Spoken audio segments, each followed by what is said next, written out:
adding and subtracting fractions and decimals. Pause the video and write down how you should add fractions. If you find that hard, maybe give yourself an example to do first. Now just hold on to what it is you've got there. We're going to take you through this in smaller steps, and eventually we'll get to maybe the definition or the method that you have written down. You can have a go there yourself at examples 1 and 2. Pause the video and give it a go. So example 1, when you're adding fractions and the denominator, as you notice in example 1, is the same, then you can simply add the numerators. So if you've got 2/9 and you add 3/9 in total, you would have 5/9. Example 2, find 5/12 minus 1/12 plus 7/12. It's relatively straightforward, so you could do it in one go, but we'll do it in 2 steps. First of all, take 1/12 from 5/12. The denominator is the same, so we can simply subtract the numerators. 5 take away 1 is 4. So 5/12 minus 1/12 is 4/12. We then add on the 7/12, and adding the numerators we get 4 plus 7 is 11. So 11/12. Pause the video and give examples 3, 4 and 5 a go. You'll notice these questions are harder than examples 1 and 2 because the denominator is different. And what we have to do as our first task is get the denominator to be the same. That is a common denominator. So the common denominator of 4 and 5 is the lowest common multiple of 4 and 5, which will be 20. 5 4s are 20. We write these below so you can see that 3/5 is going to be changed into 20ths and 1/4 will become so many 20ths. So work down the page. From 5ths to 20ths, you times by 4. So 3 times 4 gives 12. From quarters to 20ths, we times by 5. So 1 times 5 gives 5. Now that the denominator is the same, we can simply add the numerators.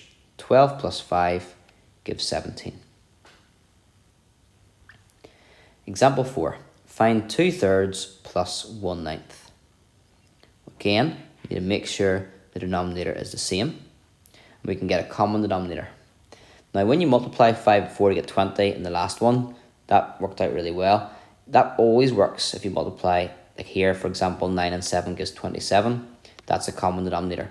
But it's easier probably to try and get the lowest common multiple, the smallest denominator possible that's common to 3 and 9. Just makes the calculation easier.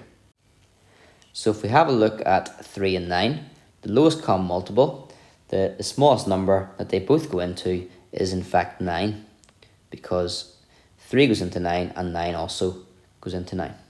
So the 1/9 will stay as it is here. To change from thirds to ninths, you have to multiply by 3. So 2 times 3 gives 6. And then we can simply keep our denominator as 9 and add the numerators. 6 plus 1 gives 7. Then example 5, we have 1/6 plus 1/4 plus 1/9. To add any number of fractions, we need to have that common denominator. You could do it in 2 steps, or we could do it all in one go. Get a common denominator between 6, 4 and 9. 6, 4 and 9 all go into 36. So 36 would be your lowest common multiple. It's your common denominator.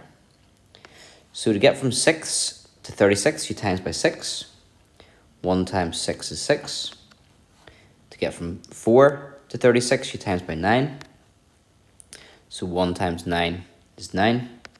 And to get from 9 to 36, you times by 4. So 1 times 4 is 4. Once you have your common denominator, you then add the numerators. So 6 and 4 is 10, plus 9 is 19. Doesn't matter what order, so I just made it handy for myself. Still going with the adding and subtracting fractions. You can pause the video and have a go at examples 6 and 7. So in example 6, we're subtracting this time, you can see, but our technique doesn't change to begin with. We have to get a common denominator for 11 and 4, which is 44. So to change from 11ths to 44ths, we'd have to times by 4. 9 times 4 is 36. To get from 4 to 44, we multiply by 11.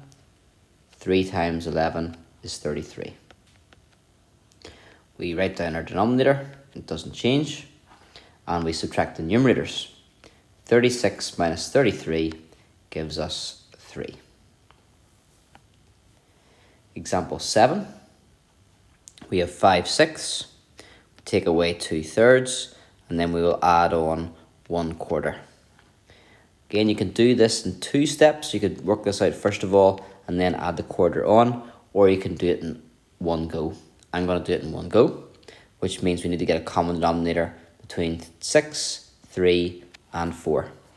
The common denominator there would be 12. Also, you could do 24, but 12 would be easier. So to get from 6 to 12ths, we'd have to times by 2. 5 times 2 is 10. To get from thirds to 12ths, 3 to 12 times 4. So 2 times 4 gives 8. And then to get from quarters to 12ths, 4 times 3 is 12. So 1 times 3 is 3. Now be careful which ones you're adding and subtracting. Our denominator is 12. We're subtracting 8 from the 10. So 10 take away 8 is 2. But then we have to add on 3. And that would give us 5/12.